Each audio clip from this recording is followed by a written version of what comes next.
Sveiki, bičiuliai, čia svarbiausių savaitės naujienų apžvalga, kviečiu žiūrėti. Klaipėdos Neptūnas po kelerių metų pertraukos sugrįžo į Tarptautinę areną ir pradėjo Europos taurės varžybas. Tačiau pirmasis plynas Gedvino Petrausko auklėtiniams buvo kartus. Svečiuose buvo pralaimėta Plioslovo Šliausko 85-95.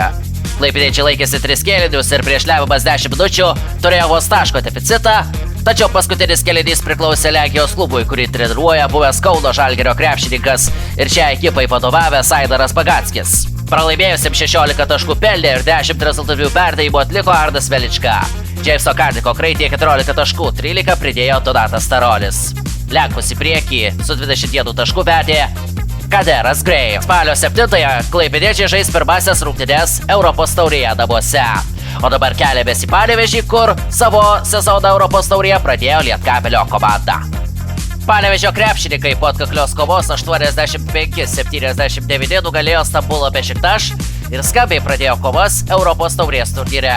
Tai buvo pirmoji Lietkabelio ir Bešiktaš tarpusavio akistata. Panevėžiečius į pergalę vedė Augustinas Rubinas, pelnė 17 taškų, atkovojęs 5 kamuolius ir atlikęs 3 rezultatyvius perdavimus. Jis savo ekipoje buvo naudingiausias. Svariai per pergalės prisidėjo ir Kristijanas Kiulibaja. Estijos rinktinės krepšininko kraityje 17 taškų, 7 atkovoti kamuoliai bei 3 rezultatyvūs perdavimai. Panevėžio krepšininkai šioje akistatoje kur kas geriau mėtė iš 3 taškų zonos ir pataikė 45,5% tolimų metimų, o Stambulo ekipa iš toli mėtė tik 28%. Kitos rungtynės Lietkabelio Europos taurėje laukia spalio 8-ąją išvykoje prieš Chemnico Niders ekipą iš Vokietijos. Eurolygos kova šį sezoną Žalgiris pradėjo įspūdingą pergalę. Tomo Masiulio vadovaujami Kauno krepšininkai išvykoje palaužė lygos vicečempionę Monako ekipą 89-84. Ketvirtajame kėlinyje vienu metu kauniečiai pirmavo ir 15 taškų. Tačiau Monako ekipa sugebėjo sugrįžti į susitikimą ir priartėjo. Kauniečiams pavyko atsilaikyti ir iškovoti skambų pirmąjį laimėjimą naujajame sezone.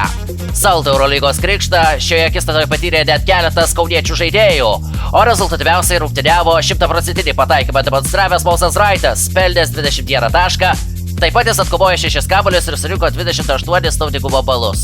Kauniečių gretose rezultatyvumai išsiskyrė ir Nigelas Philipsas Gosas, pelnęs 14 ir balu pridėjęs 11. Monako ekipos neišgelbėjo 24 Maiko Džeimso taškai, 17 pridėjo Danielis Taisas. Nikola Mirotičius pelnė 16 taškų ir atkovojo 6 kamuolius bei rinko 23 naudingumo balus. Praėjusį sezoną Tomas Masiulis dar buvo Stambulo Fenerbahčės komandos vyriausiojo trenerio asistentas ir su šia komanda iškovojo Eurolygos titulą. O dabar Masiulis iškovojo pirmąjį laimėjimą, būdamas jau Žalgirio vyriausiojo trenerio. Per pirmąją Eurolygos sezono dvigubą savaitę krito ir čempionai, ir visi čempionai. Sausakimšoje Žalgirio arenoje penktadienio vakarą kauniečiai įveikė ir Stambulo Fenerbahčę 84-81. Žalgiris pirmavo visų rungtynių metu, o po 2 iš eilės Ąžuolo Tumelio tritaškių skirtumas trečiajame kėlinyje jau augo iki 14 taškų. Šaras su Fenerbahče baltos vėliavos nekėlė. Ignas Brazdeikis suklydo kelis sykius iš eilės, o Vaidas Boldvinas įsisiautėjo puolime pelnęs 36 taškus. Vis dėlto rungtynių pabaigoje 3 taškius pataikė Edgaras Ulanovas ir Arnas Butkevičius. Ir persvara buvo išlaikyta. Kauniečiai iškovojo antrąją pergalę ir su dar 2 komandom tobulai pabaigė pirmą sezono dvigubą savaitę. Be Žalgirio pirmasis 2 Eurolygos sezono rungtynes laimėjo ir lygos debutantė Tel Avivo Hapoel ekipa. Ir į šią lygą sugrįžusi Valencijos komanda. Nigelas Philipsas Gosas Žalgirį antrąją pergalę vedė, surinkęs 20 taškų.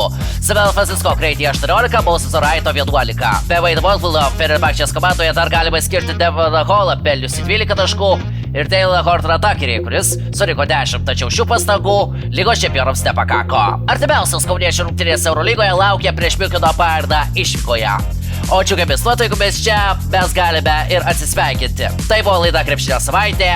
Iki pasimatymo kitoje laidoje.